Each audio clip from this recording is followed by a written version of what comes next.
galerinha! Estamos de volta para mais um bloco da Lei de Execuções Penais.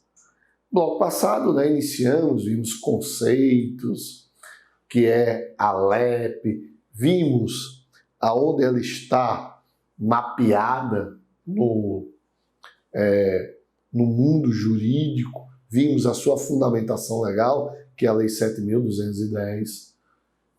Iniciamos já os dispositivos e nesse bloco eu disse que a gente ia ver muitas coisas interessantes, que os condenados terão que ser classificados, exame criminológico, tudo isso a partir desse bloco. Vou só fazer uma leitura rápida de um dispositivo. Leitura rápida, tá? Isso quer dizer que é letra de lei, então a gente não precisa se aprofundar, que é o artigo 4º. O artigo 4º diz: o Estado deverá recorrer à cooperação da comunidade nas atividades de execução da pena e da medida de segurança. Então, leitura e nada mais. Vamos para o que nos interessa, que é o artigo 5º, aí sim a gente precisa ler e aprofundar o dispositivo. Eu vou fazer a primeira leitura dos dispositivos, que é o artigo 5º, 6º e 7º, e depois eu vou fazer o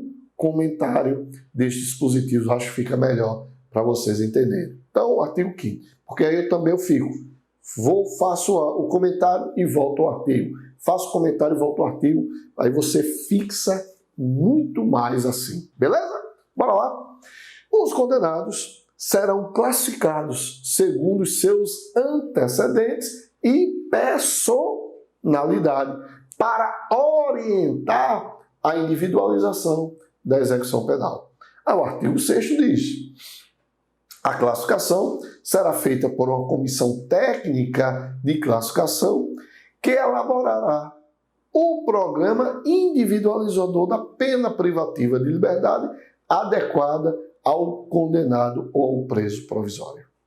Artigo 7º.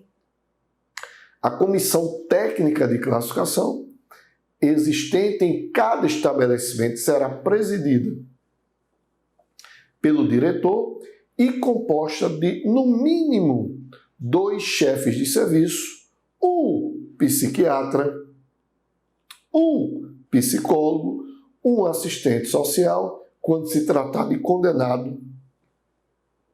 Eu quero que vocês grifem isso aí. Isso é importante. Quando se tratar de condenado a pena privativa de liberdade. E o parágrafo único do artigo 7º diz: nos demais casos, a comissão atuará junto ao juízo da execução e será integrada por fiscais do serviço social. Vamos fazer agora a leitura, doutrinária desses dispositivos. Então veja o que a LEP busca. Então a LEP estabelece no seu artigo 5º que os condenados eles serão classificados segundo seus antecedentes e sua personalidade. Então, o artigo 5º, que os condenados serão classificados segundo os seus antecedentes e segundo a sua personalidade. Olha, pessoal, para que isso?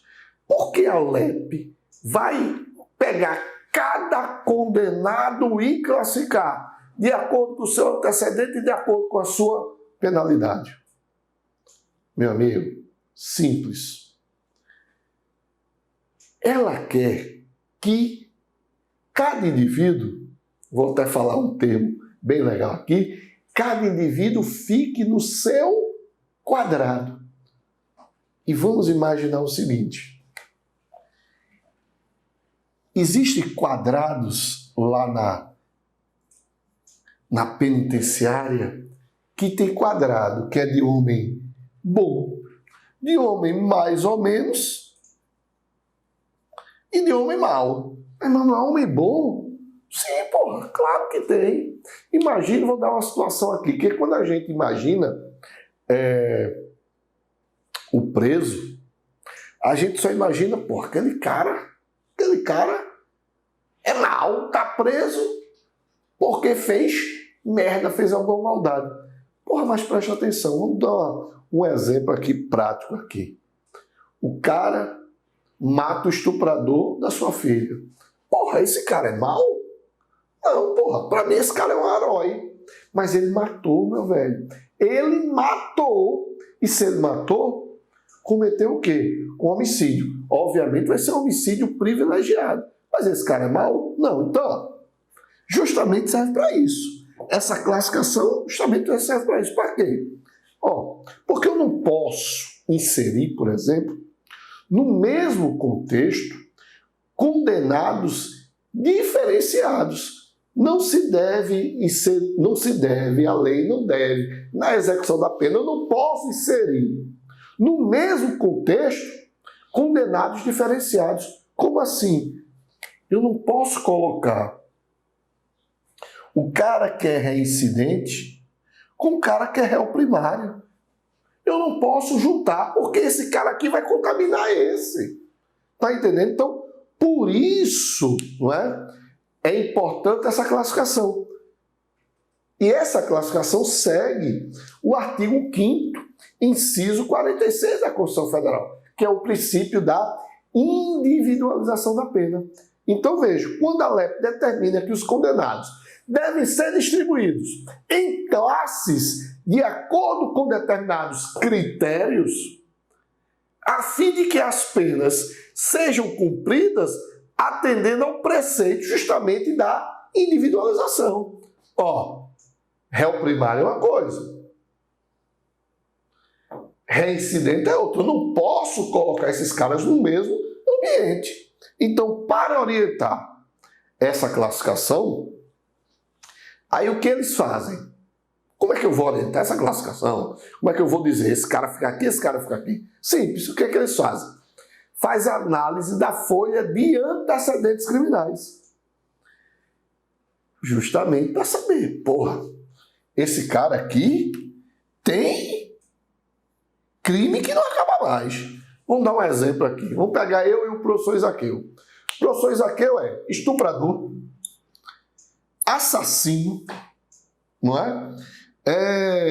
Assaltante, e eu sou um anjinho, não é? Eu sou um anjo cometendo pequenos delitos, não é? 171, porra, eu sou um cara mais ou menos.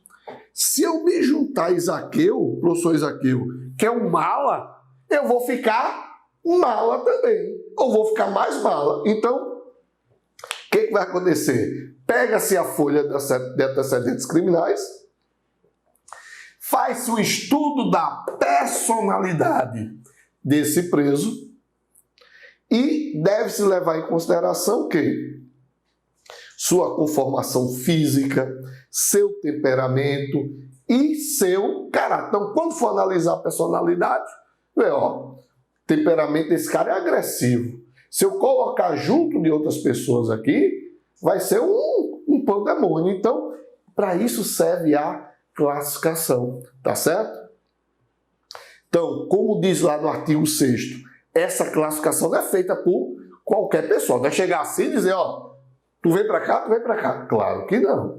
Vai ter que ter essa classificação, deve ser feita por uma equipe de profissionais. Então, a classificação do condenado deve ser feita por uma comissão técnica de classificação que vai elaborar um programa individualizador da pena privativa de liberdade.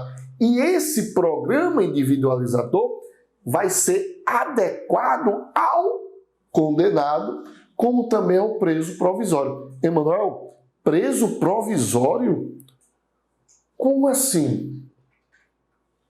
Lembre-se que existe, aí na execução da pena, você vai ter aqueles presos que já tiveram a sua condenação através da sentença, mas existem presos provisórios. Que presos provisórios são esses? São aqueles que estão cumprindo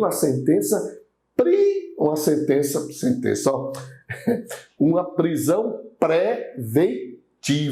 São aqueles presos que estão presos preventivamente.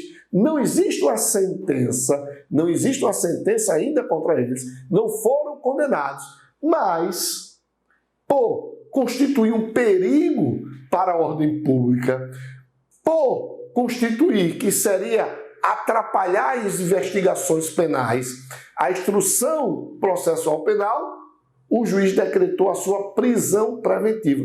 Por isso, meus amigos, que existem 2 estabelecimentos prisionais. Você tem a penitenciária, que é para aqueles presos onde já houve a sentença definitiva, e você tem o presídio. O presídio, justamente, é para esses presos provisórios, que não houve a sentença transitada ainda em julgado, mas estão presos. Se estão presos, obviamente, você tem a lei deve ser aplicada a lei de execução penal. Beleza? Então, essa classificação tanto vai servir para o preso provisório, como para aquele preso que já foi condenado. Aí, a comissão, em relação ao texto da comissão técnica, diz, né, que eu disse a vocês, grife isso aí. Porque, estão lembrados que foi que eu mandei vocês grifarem aquela questão da pena privativa de liberdade. Então, o que diz o dispositivo? Quando se tratar de condenado a pena privativa de liberdade, a comissão técnica de cada estabelecimento será presidida por um diretor e composta, no mínimo, por 2 chefes, um psiquiatra, um psicólogo e um assistente social. Por que eu mandei vocês grifarem? Porque nos demais casos em que não haja uma pena privativa de liberdade, por exemplo, que haja o cara que é condenado a uma pena restritiva de direito ou uma pena de multa,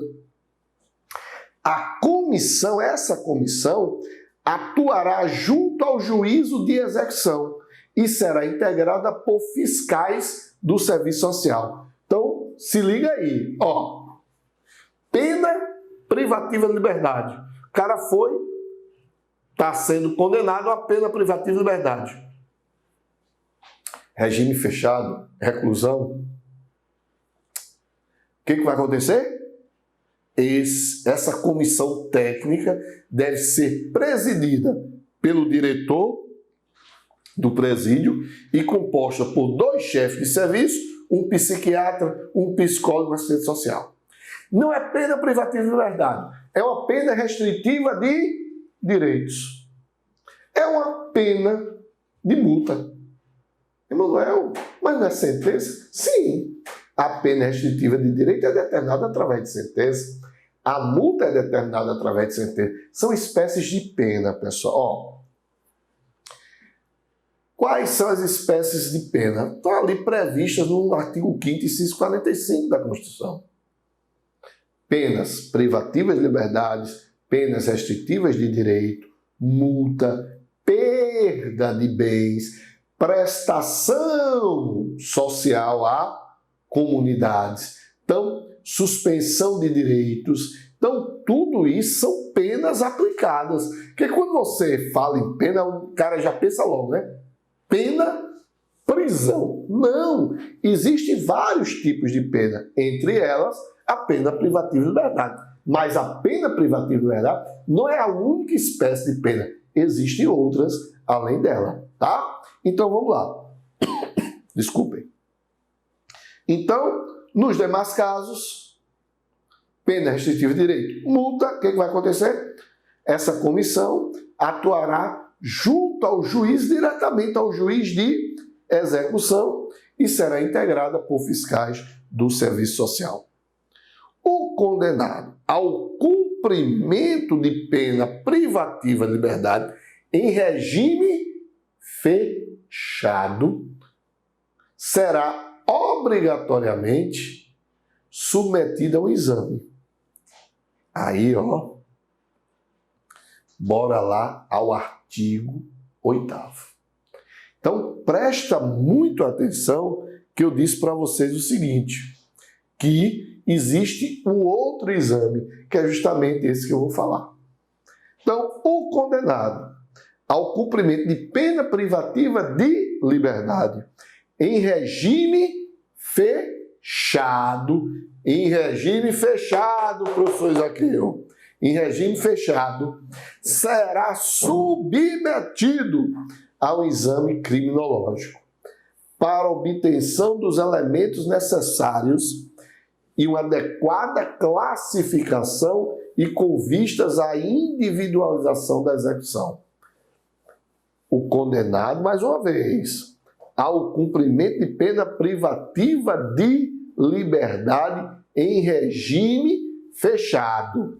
Veja que o parágrafo único diz o seguinte: ao exame que trata esse artigo, poderá ser submetido o condenado ao cumprimento da pena privativa de liberdade em regime semiaberto. Ao exame que trata esse artigo, poderá ser submetido o condenado ao cumprimento da pena privativa de liberdade em regime fechado. Então tem o seguinte, presta atenção. Eu vou ter o chamado exame criminológico. O exame criminológico. E esse exame criminológico vai ser aplicado a todo preso que entra no estabelecimento prisional vai ser submetido ao exame criminológico? Não. Então esse é o primeiro ponto que tem que prestar bastante atenção, que é a tua pegadinha de prova. Esse exame criminológico só é feito aqueles presos, obviamente, que estão, não é, cumprindo uma pena privativa de liberdade, só que em regime fechado. Emanuel, como assim? Lembre-se o seguinte, pessoal, que eu tenho duas espécies de pena privativa de liberdade. A pena privativa de liberdade pode ser por reclusão, pode ser por detenção. Beleza? Na reclusão, muito cuidado com o que eu vou dizer agora. Escuta bem. Na reclusão, poderá iniciar no regime fechado, ir para o regime semiaberto e regredir para o regime aberto. Progredir, perdão. Na detenção, poderá iniciar no regime semiaberto e progredir para o regime aberto. Por que eu digo poderá? Porque é onde o concurseiro, a concurseira erra. Quando se diz reclusão, o cara já diz, defina aí reclusão, ele já diz, é aquele cara que começa no regime fechado, vai para o regime semiaberto e termina no regime aberto. Se fudeu, errou, lascou-se, perdeu a questão. Na reclusão, eu posso iniciar já no regime semiaberto. Vai depender do quanto da pena que me foi aplicada. Então, pessoal, muito cuidado. Não quer dizer que obrigatoriamente na detenção eu vou iniciar no regime semiaberto. Eu posso iniciar no regime aberto. Na reclusão, eu posso iniciar no regime semiaberto e não iniciar no regime fechado. Mas aí, o exame criminológico que nos fala o dispositivo, ele só vai ser aplicado no regime fechado. Deverá, aqui uma obrigação, mas poderá ser submetido o condenado quando estiver cumprindo uma pena privativa de liberdade em regime semiaberto. Então, vejam aí a pegadinha. Aqui, ele é obrigatório. No regime semiaberto, ele é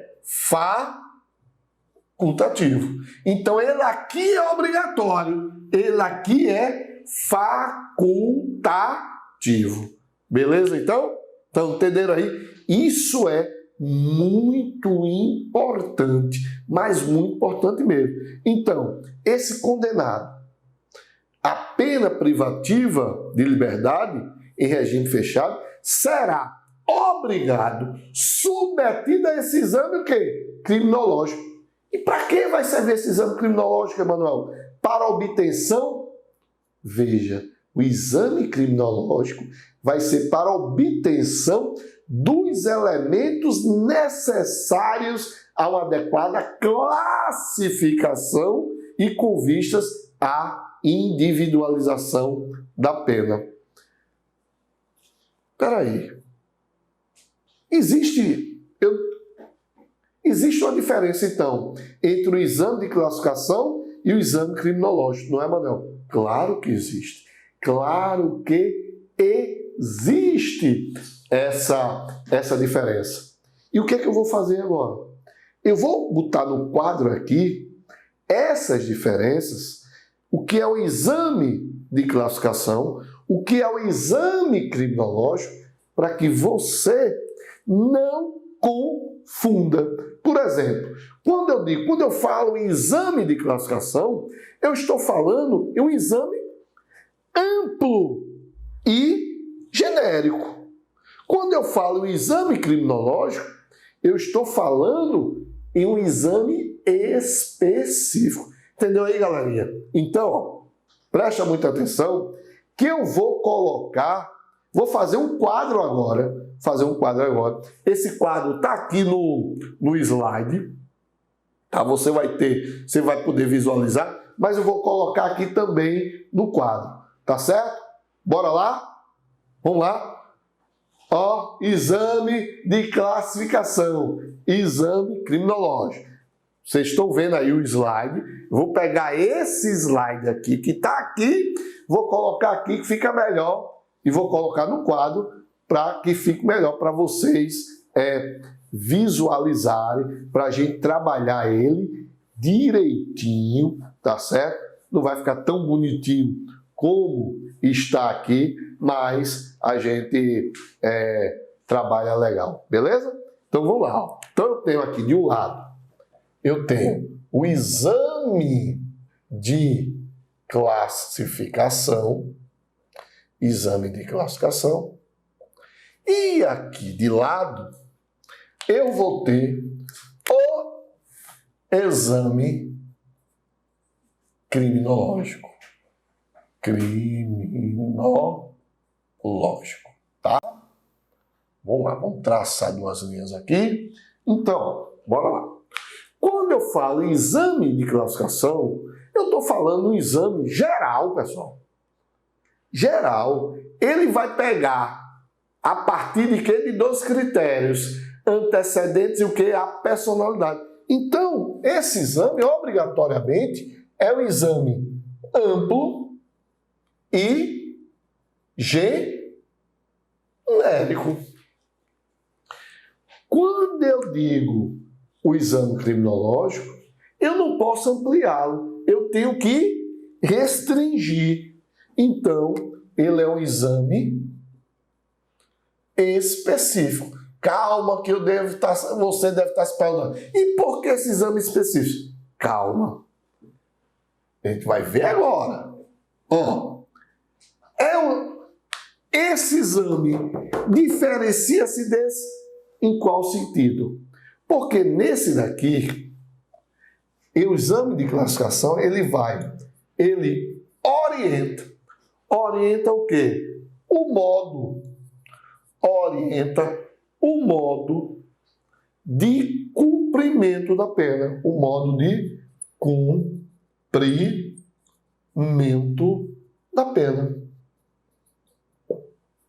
Como assim? Ora, ele vai dar o norte da ressocialização. Então ele vai dizer aqui, ó, esse cara vai cumprir a pena desse jeito, porque a ressocialização dele, vou colocar aqui, a ressocialização vai se nortear daqui. Então eu vou ter uma ressocialização desse cara tendo norte o quê? O exame de classificação. Já isso aqui, vai buscar isso? Claro que não. Ora, nesse exame criminológico, vamos já, criminológico, Ele busca aqui, ó, busca construir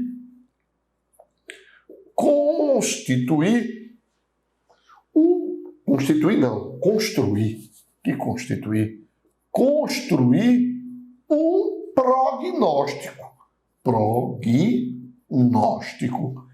Prognóstico de quê? De periculosidade. Ele deve construir um prognóstico de periculosidade. Ou seja, periculosidade. Ou seja, busca a partir de um binômio. Aqui eu vou ter um binômio. Que binômio é esse? Ó, delito, delinquente. Delito, delinquente. Como assim? O cara aqui, ó, fez esse exame criminológico, rapaz, eu vou determinar, o cara cometeu um delito e qual é a personalidade desse delinquente. Como é a personalidade desse delinquente? Ou seja, preste atenção, quando ele faz esse binômio delito-delinquente, o que ele vai fazer? Envolve a parte psicológica e psiquiátrica do cara que cometeu o delito. Ou seja, esse exame ele vai atestar a maturidade e disciplina do reeducando, sua capacidade de suportar frustrações.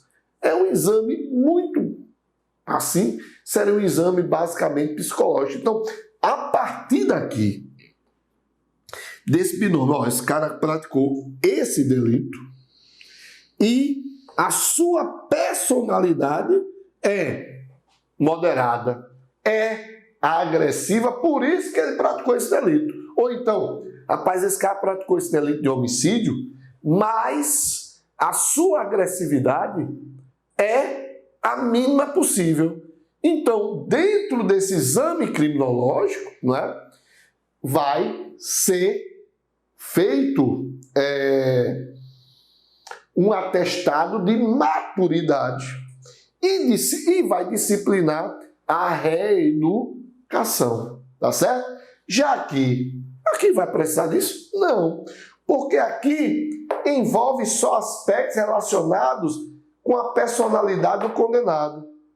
Ou seja, seus antecedentes, sua vida familiar, social, sua capacidade laborativa, ou seja, sua capacidade para trabalhar. Então não é um exame específico, é um exame o quê? Geral. Vamos pegar um exemplo aqui, que ele é o professor Isaqueu. O professor Isaqueu é um delinquente. Ele pratica delitos comumente.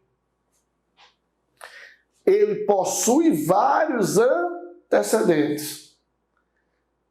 Não tem família. Não gosta de trabalhar. Então, ele vai ficar perto de mim? Não, ele vai ser classificado para outro pavilhão da cela. Já o exame criminológico vai analisar o quê? Tá certo. Você vai para outro pavilhão. Mas lá no outro pavilhão, você precisa ser separado? Opa, eu vou ver aqui o teu e vou fazer o exame criminológico. Eu vou observar agora a tua periculosidade. Então veja, nem todo mundo que é ladrão é perigoso. A gente tem que tirar certas ideias. O cara furtou. Ele tem uma doença. É um cleptomaníaco, ele furta. Esse cara vai ser classificado de acordo com seus antecedentes. Beleza. Mas ele tem que sofrer outra classificação, né? Ele tem que ser envolvido em um exame que vai dizer lá, ó, apesar dele ter antecedentes, ele não pode ficar com esse cara aqui não, porque a periculosidade dele é baixa. E aqui com esses caras só existe periculosidade alta, apesar desses caras também terem muitos antecedentes. Então veja que um exame complementa o outro. Entenderam aí, pessoal? Então, beleza? Próximo bloco a gente vai para outro exame, né, lá do artigo 9, que é o exame do DNA. Beleza? Então, até o próximo bloco.